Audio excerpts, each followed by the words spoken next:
2019 Starion Bank case study. Hi, my name is Matthew Sisk. I'm a junior at the University of Mary. My name is Jonathan Sundell. I'm a junior. Hello, my name is Kieran McGinnis, and I'm a senior here.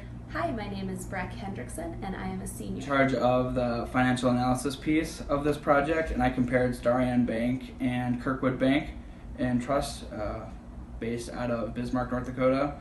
Every year for the past 5 years, they've seen substantial growth in their net income and earnings, except between the years of 2015 and 16 is when interest rates started to rise. I think that's why they saw a slight decrease. Another thing that I found interesting was their liquidity ratios and how they handle interest rates and how you can kind of make the connection between their liquidity levels. So I was in charge of summarizing the interviews we conducted at Starion Bank. I thought it was very interesting to hear how much the regulations affected how they work at the bank. That they have to have 8 people working in compliance right now, as well as how much they actually work to keep up with it.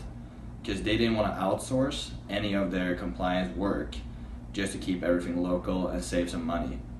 And also, they invested over $40 million into technology to keep it working as right now. They also did invest in smaller community banks because they couldn't afford to actually operate after the Dodd-Frank regulation changes. So I thought it was very interesting to see how all this changed the banking world, especially with community banks.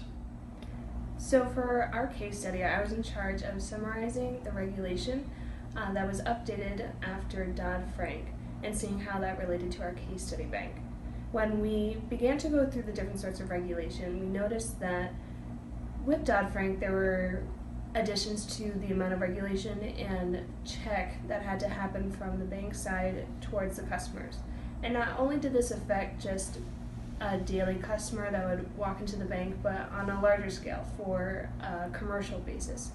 And so with this, the banks typically had to increase their compliance side exponentially, which caused an extreme increase in cost, which then caused many smaller banks to not want to participate in any sort of loans like this. Now, when you look through the regulation again, you'll notice after this deregulation, many more banks are much more willing to sustain this sort of product. And when this deregulation happened, banks are now looking into the process in which to do this. Our bank, for our case study, was able to continue with this sort of product, but had to deal with a lot of change with this regulation. But because of their efficiency in software programming, they're now able to utilize the systems in which they've already placed to a more efficient practice. So the final portion of our paper focused on whether or not we could stand to drop even more regulations. One that we focused on was the Home Mortgage Disclosure Act, and we explain in our paper that this act actually contradicts itself a little when it is used at community banks. And this is because the Home Mortgage Disclosure Act, one of its main focuses is whether or not the bank is able to serve the needs of the community that it's in.